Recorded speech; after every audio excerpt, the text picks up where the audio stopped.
Hey everybody, it is time for the December Democrat debate. Andrew Yang's on stage, Tulsi Gabbard is not. She elected not to be, but I think she also was lacking a qualifying poll. Michael Bloomberg, $100 million in ad buys since he jumped in a couple months ago, will not be on stage because he doesn't have any donors. He is his only donor. And a candidate with one donor does not have a space on the debate stage, which for Bloomberg is probably good because, he doesn't have to answer to anybody. Doesn't have to stand up to any scrutiny, doesn't have to, put himself in comparison to other candidates side by side. It's just, if he's paying for the bills and if he's paying for all the outreach, it's all on his terms. It's good to be a billionaire.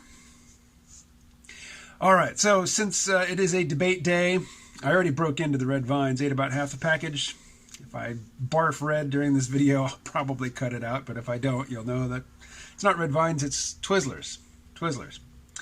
All right.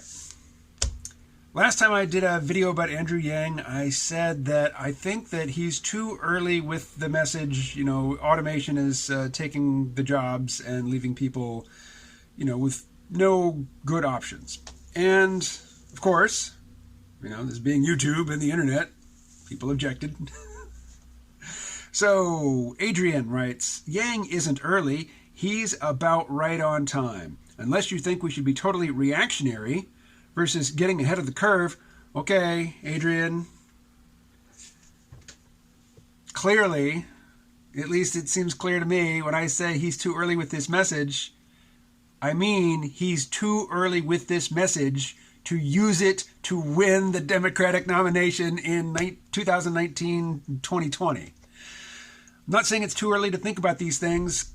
Clearly, I think about them all the time. What are all these videos about? So what is your objection? All right, so Adrian then goes on to say how fast things are moving. Yeah. Then James writes, it isn't very sexy, but I think AI that's more intelligent than human will take way longer than most people think, if it even ever happens. And I gave that a heart, and I said I agree. But, there's an asterisk with that I agree. And there's a couple ways to attack it. First, I'll say, it isn't very sexy, but I think AI that's more intelligent than human will take way longer than most people think. Well, along many axes of intelligence, machines are clearly superior to humans in the present.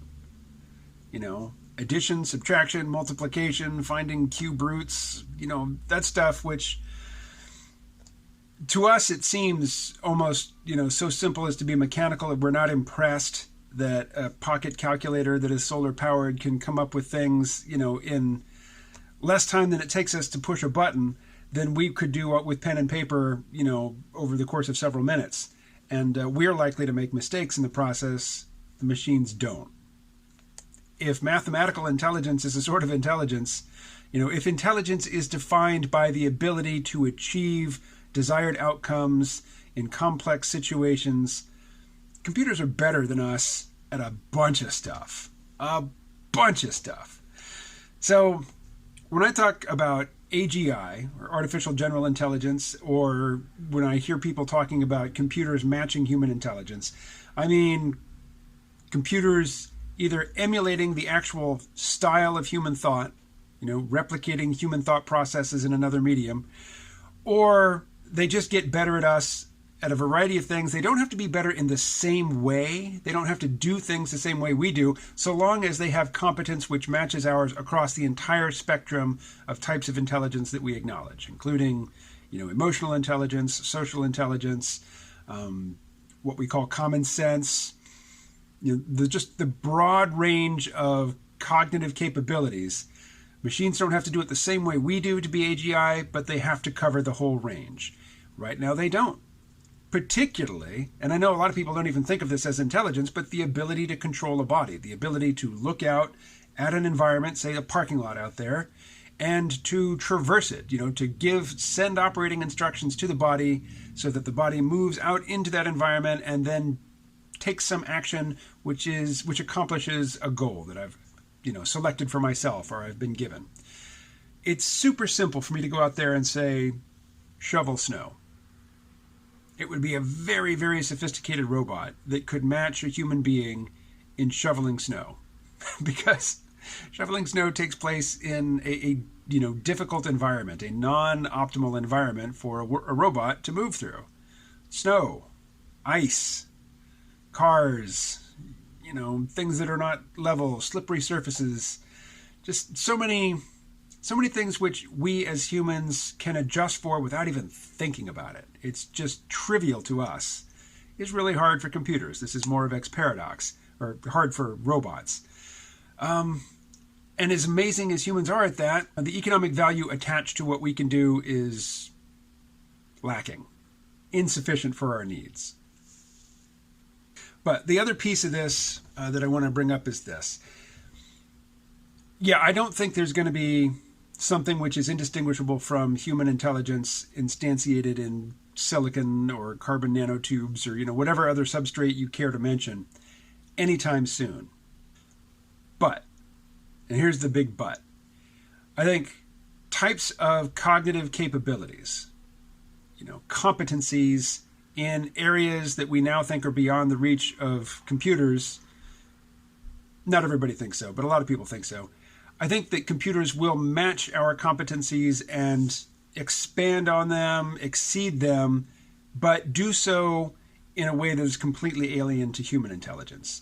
They will get better than us at everything that we do, but not by doing things the way we do things. So the eventual outcome will be people will stop caring about human level intelligence or AGI or, any way of talking about how computers hopefully one day will match our abilities.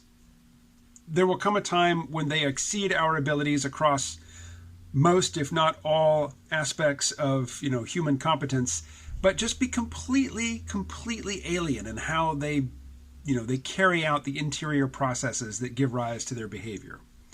So what's going on under the surface will be absolutely dissimilar to what goes on below the skin and skull in our heads, but the outcome will be superior. And the point is that once that's the case, once that machines and robots and computers are better than humans at everything, we'll stop caring about pursuing AGI. We will stop caring about wanting to reproduce human cognitive processes in machines because the outcomes that we're getting with different cognitive processes are superior. The only people who will still be interested in reproducing human thought processes and human cognitive processes in machines will be philosophers of mind, or cognitive scientists in general, who just want to know how the human mind works, and the best way to demonstrate that you know how it works is that you can replicate its processes in some other medium, or people who fetishize the idea of immortality.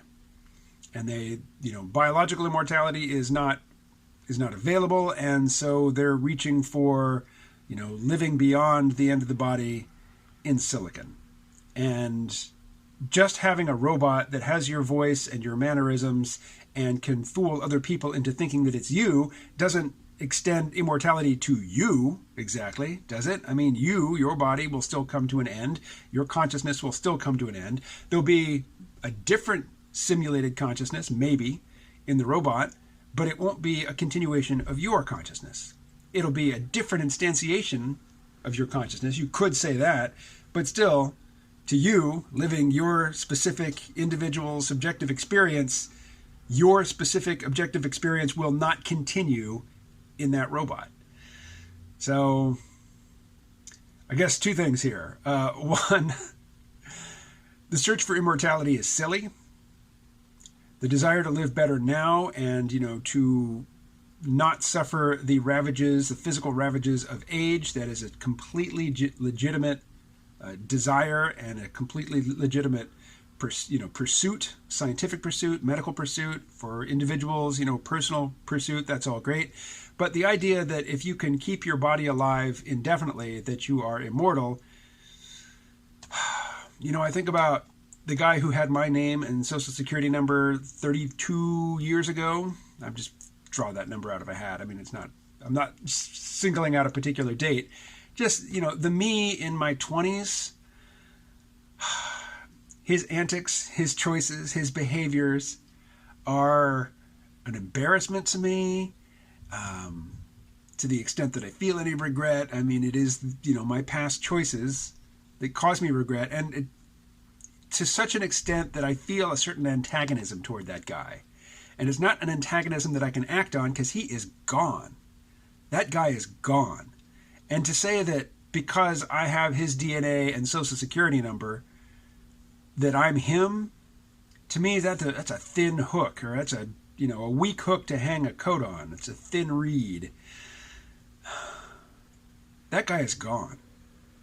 The person that you are now, 20 years from now, will be gone. They will be replaced with somebody who, arguably looks like you, probably sounds like you more than they look like you. Maybe, if a dog lived that long, the dog would say, yeah, he smells pretty much the same. I guess it's the same person.